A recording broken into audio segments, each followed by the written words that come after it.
This podcast is sponsored by Highclere Castle Gin, born from a castle, renowned for its parties and acclaimed for its taste. Highclere Castle Gin is the winner of over 200 international spirit awards with a triumphant 100-point score. Pick up a bottle for yourself at highclerecastlegin.com. Ugh, gotta be honest, this one stings a bit.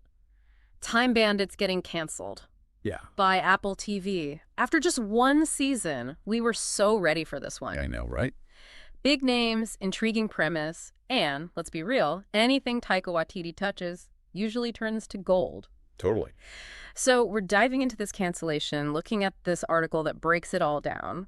For everyone out there just as bummed as we are, let's figure out what went wrong. Right, because it's not always obvious, is it? Not at all, especially with Time Bandits getting some decent praise. I mean, 78% on Rotten Tomatoes isn't too shabby. No, not at all. And it's not like it was some unknown property either. Exactly. You've got the nostalgia factor of the original film, which, let's be honest, is a cult classic. Absolutely. And then you add Taika Waititi directing and co-writing, Lisa Kudrow in the cast. You'd think that'd be a recipe for success, right? You'd think so. But this article really highlights how critical acclaim doesn't always equal streaming success, unfortunately. So what are they saying? What was the missing ingredient? Spill the tea? Well, they dig into the whole world of viewership metrics, specifically Nielsen ratings. Ever heard of those? Vaguely. It's like the TV rating system, but for the streaming giants. Exactly. It's how these platforms measure how many eyeballs are glued to a show.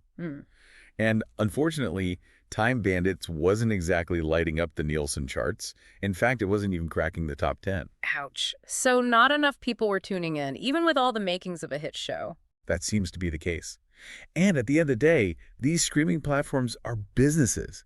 They're in a fierce battle for subscribers, and they need those big wins to justify the investment in original content. Yeah, it's a shame, but it makes sense. If a show isn't pulling in the numbers, it's tough to justify keeping it around, especially with the sheer volume of content out there. Exactly. Now, there is one interesting detail in the article that's worth mentioning. Oh, you tell. It seems Time Bandits actually performed quite well in the UK. Really? That's fascinating. So it resonated with audiences there, but not so much in the US, which is interesting because the original movie, that was a British film, right? It was. And that's where things get really intriguing.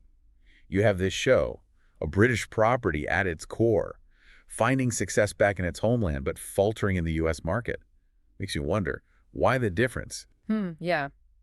Makes you think about the cultural differences, comedic sensibilities. Maybe the marketing just didn't quite land with US viewers. It's hard to say for sure, but it definitely highlights the challenges of adapting something with a cult following, particularly when you're trying to bridge different cultures and generations. Yes. This whole thing just feels like a bit of a warning sign, you know? Like, are we headed towards a streaming landscape where only those mega hits, the shows that break the internet, are the ones that survive? It's a bit disheartening, honestly. It's a valid concern.